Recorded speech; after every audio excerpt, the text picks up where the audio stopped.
অ বাবু ক'ত গৈছিলা তুমি দৌৰি দৌৰি আহিছা যে আবাৰ চকত গৈছিলো কিয় এজন জ্যোতিষীজনে একৰ সকলোৰে ভৱিষ্যত কৈছে মানুহে ভৱিষ্যত চাইছে তাত মোকো এখন কথা দিয়া মই মোৰ ভৱিষ্যত চাম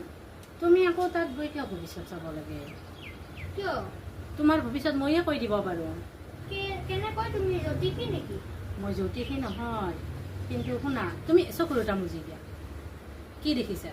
একো দেখা নাই খালি অন্ধকাৰ অন্ধকাৰ দেখিছা সেইটোৱে তোমাৰ ভৱিষ্যত মানে যদি তুমি ভালকৈ পঢ়া শুনা নকৰা তোমাৰ ভৱিষ্যত এনেকুৱা অন্ধকাৰ হ'ব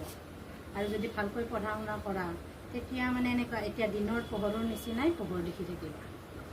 গম পালানে তুমি যেনেকুৱা কৰ্ম কৰিবা নহয় তোমাৰ ভৱিষ্যতটো সেনেকুৱাহে হ'ব জ্যোতিষীয়ে কোৱা মতে নহয় নহয় তোমাৰ কৰ্ম মতেহে তোমাৰ ভৱিষ্যত হয় বুজিলানে বাবা যোৱা এতিয়া পঢ়িবা দেই